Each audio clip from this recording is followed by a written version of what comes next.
Hello, this is Supernova X4, and welcome back to a bonus episode of Diablo 3.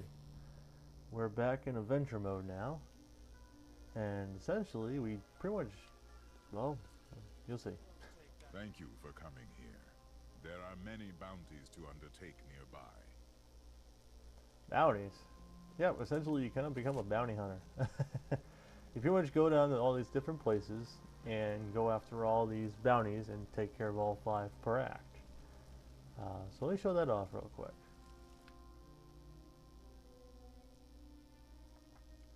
Yeah, essentially you just use the little warp pads to jump around to all these bounties and just try to complete them as best you can.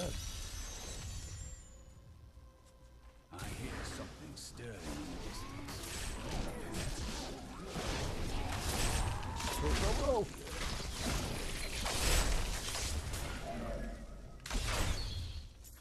Yeah, essentially with this one we have to kill a bunch of people and lag. Okay, my controller's freaking out, so I'm not sure if I have to explain something else here shortly. I might.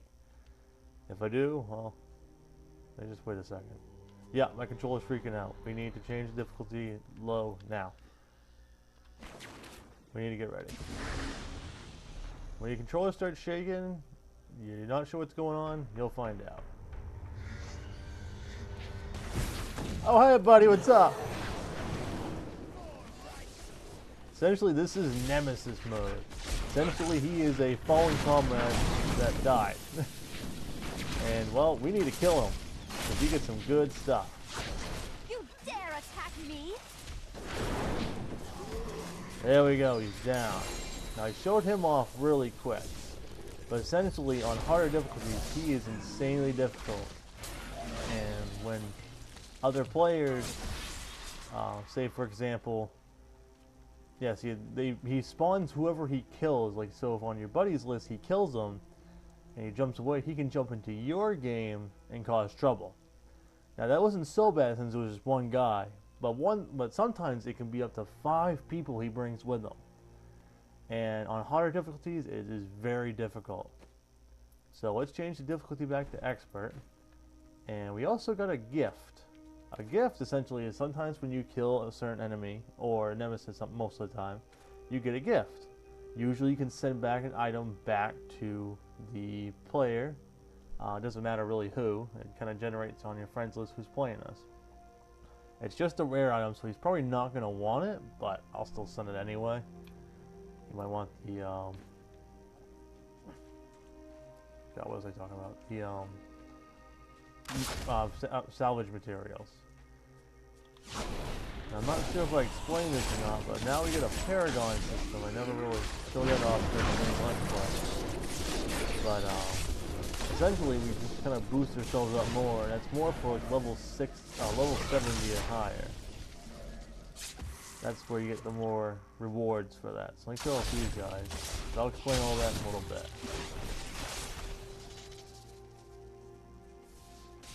Now we got an arrow, so now we gotta go up to killing this Linger. Yeah, that one. Ah, I'm loving this burn the ground ability. It does a lot of extra fire damage.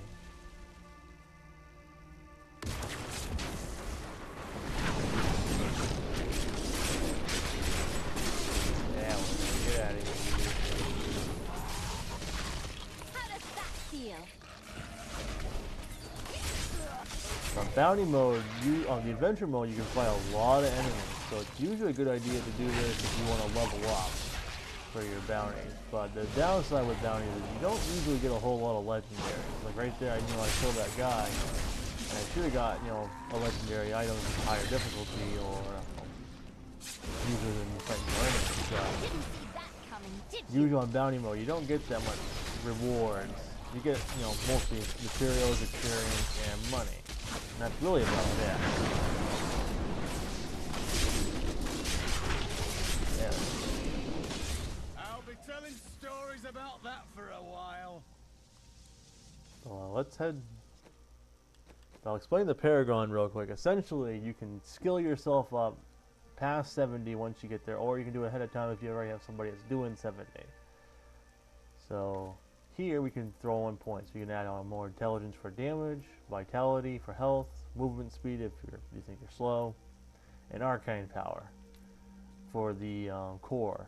For this offense, you can go with attack speed, cooldown reduction, critical hit chance, and damage. I strongly recommend either the attack speed or the damage. Critical hit chance, you gotta put at least 10 points just to get 1% out of it, and that seems like a lot of wasted to me, especially since you can get a lot of equipment that can boost that later. And cooldown reduction is actually pretty good as well, so that way you don't have to wait as long for your next spells. And I'm gonna put the rest in speed, because I like attacking fast. And we're gonna probably just focus on some more arcane power and intelligence. No way.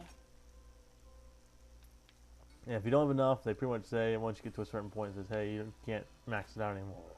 Alright, so, and for defense, there's life, armor, resist all, and life regeneration. If you're playing like the wizard I am, you want to focus mostly on life and life regen, because it goes by percentage of life, so you can get a big boost rather quick.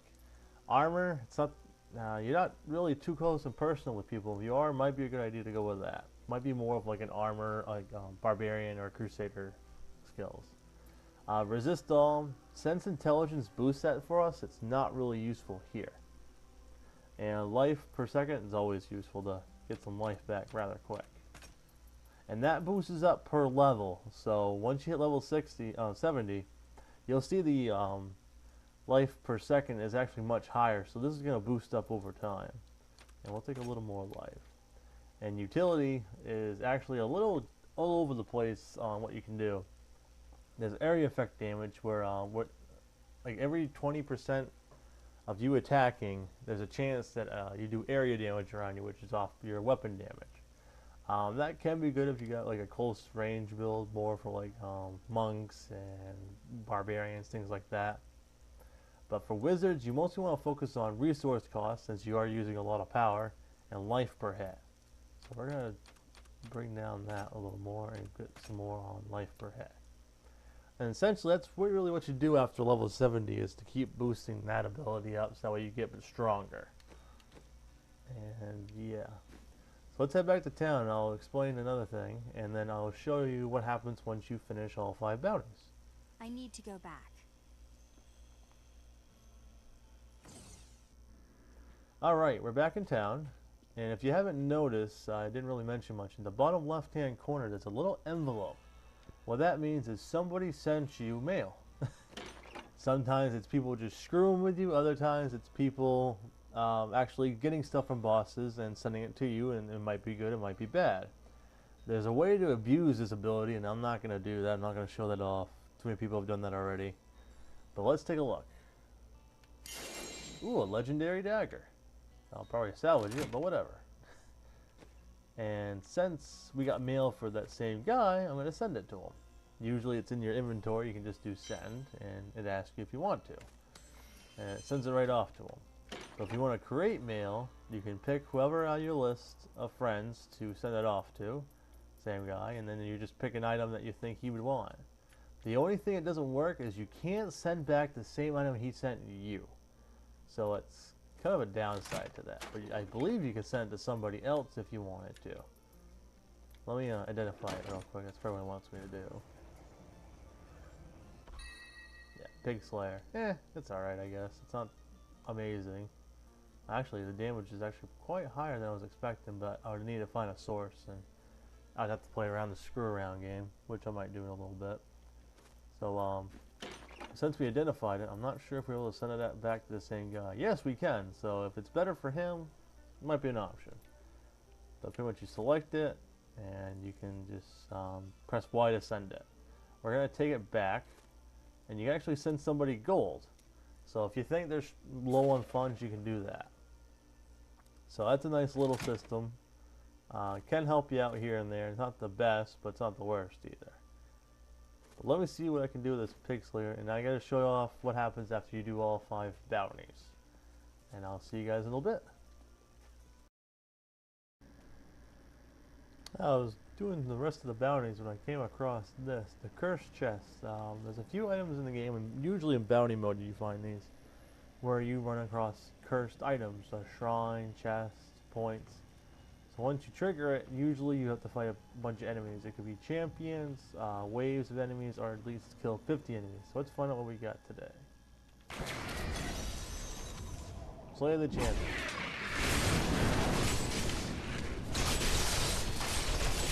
At a certain amount of time to do it, what you do, you get the chest. If you don't complete within time, the chest breaks and you don't get anything. So I would show that off real quick, and I'll try to meet you guys at the end of doing all of the bounties. Alright, we're back. I'm just about to finish the final bounty. I got to level 48. You level up very quickly in this mode. And we got the infamous skill I've been trying to get for this whole game, is the medium challenge. A lot of hits, a lot of damage. Usually if you get a big enemy, it does quite a bit of damage to them. Yeah, we're fighting the same boss over again, but that's usually what happens in this game.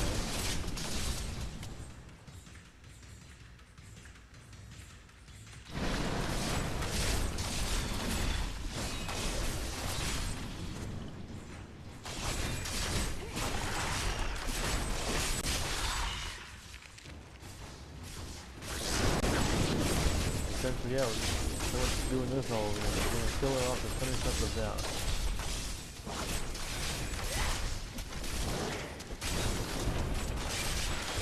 There we go. Once you finish them all, you get a new challenge that pops up, well, a new thing that pops up saying return material. So let's head back to him and see what's going on. Alright, what you got for me? Your deeds should be rewarded. Please, take this. You have finished all the bounties here, but more await you in other lands. There we go. Now we get a cube. There's a trick here. I don't know if a lot of people have seen this yet, but it's actually kind of interesting. When you're about to finish and get that last reward from material, up the difficulty to as high as you can get when you change it. So that way you get a big boost of experience without really doing much. It's kind of an exploit, but I mean, it's there, why not? But hey, we got this thing. What the heck's it do? What is forgotten? So where to see? Well, let's take a look. Pretty much, yeah, it just drops us a bunch of stuff. And we get these bloodstones, which over here, this lady over here, the merchant, she's a new merchant. She takes the bloodstones. Like you could use a new item of, and if you get enough, you can do mystery items. Now, these can be good, these can be bad. If you're really slacking on, say, one area, like say for example rings, you're level say 50 and you're a level 30 ring, you might want to upgrade that. Now what you get from her is really random. I've seen times where I've gotten blue items, I've seen times where I've gotten legendary items, even the green legendaries from her. So yeah, you pretty much have to keep trying and spend the blood gems to get that. I think they're called blood shards. Yeah, it's right at the top. But yeah, that's essentially bounty mode. And we talked about Nemesis mode, and we talked about her with the blood shards. So what else is there for adventure mode? Well, if you talk to this guy, we talk about rifts. Ancient Nephilim tested their worth by fighting through enchanted realms. It was I who opened these rifts for them. That was my calling, and I always answered it. Then, for many years, there were no Nephilim who had need of me. I am glad to be of use again, champion. No problem. And essentially, yes. And now we got this weird portal here. Now when you receive 5 of these keystones, we got 6 here, so that's more than enough. We can do this.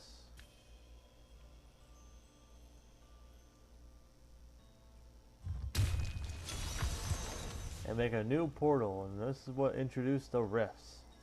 We're going to go into that shortly. Let me just take care of my stuff, and I'll meet you right back. Alrighty, we're back. We're going to jump into the rift now. Now these rifts are always different depending on which act you're on. So you can usually get quite a different variation, but this with bounties where you got more money and experience, rifts are mostly your blood shards and your legendary finds. Usually you won't find a whole lot of legendaries on bounties and whatnot. You'll find maybe a few, but like I said before, you're not going to find too many. Like we told that Nemesis, you're going to get a whole lot for that reward. So yeah, pretty much you just go through and you kill everything you see, and you're going to raise your gauge on the left there to 100, and once you get to 100, you unlock a boss. It's a boss that's not in the game, it's uses the same skin but actually different. So once you find that boss, it's just we're in the store for. Now usually for Act 1, I've seen it usually to breeze through the enemies quicker because usually they're in bigger groups. So you can get this up very quickly. But let's see how long it should take us here. And sometimes it's not as, enemies wise isn't as bountiful as say the bounty modes where they're just all over the place. This one, they can be kind of scattered, so you can get a little lost in what you're doing. But once you get to a door to the next land, it's not necessarily the same area you were in. You can jump right to say the butcher's area, go back to the Skeleton King, the catacombs. I mean, it goes all over the place. It adds quite a bit of variation to the end game for the adventure mode.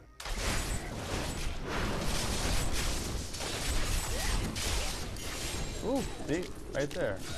I was working for maybe a half an hour on those bounties, and I've only been here for maybe 5 minutes, and I got a legendary.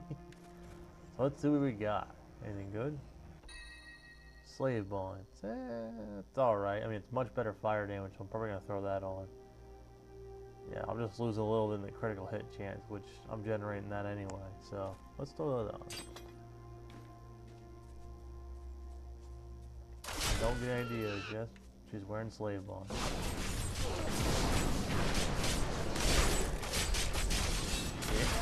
That's what I'm saying, that meteor is so destructive when you get a big group like that.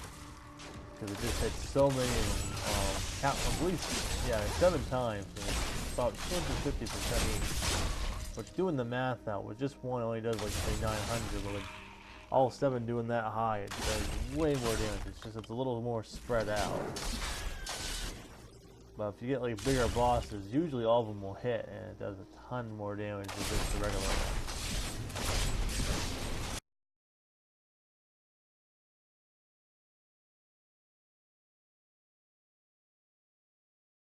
Safer now. Yeah, we're slowly getting to that 100%. This takes a little time. And explain a little more about Nemesis mode. If your friends don't really play this game, you're not going to see a whole lot of Nemesis. The only time that would generate is say if you died and you came back later with your character, because that can happen too. That's a little interesting. But no, essentially you can get some pretty good stuff from it, but it's more of a bragging right, so you don't get anything too crazy.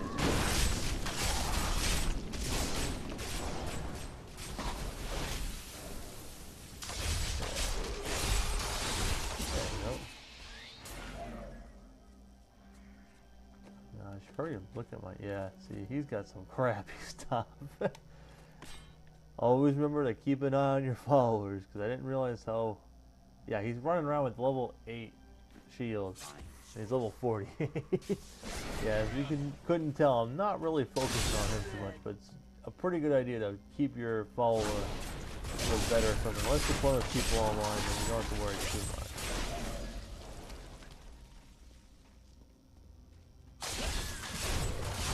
There we go, get it. Alright, so, ooh, I actually missed a big chunk, so we're going to backtrack a little bit since we're getting close to the 100% mark. There's really no point to jump to the next world. Timing the next stage.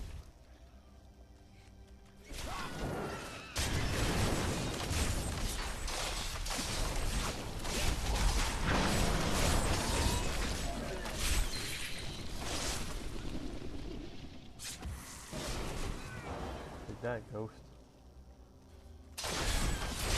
Alright, so pretty much going to hit it right now. And usually when you hit this, you're near a boss, but now we get a special enemy. These guys can do quite a bit of damage if you're not paying attention. Luckily, a moth won't explode.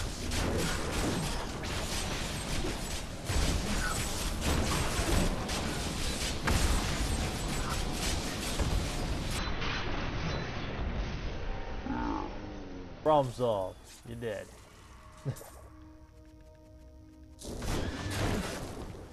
Yeah, usually a lot of people do the Nephilim rifts for the legendaries. You can get some pretty insane legendaries. Facing down enemies in places thought Yeah, to now we're at 49.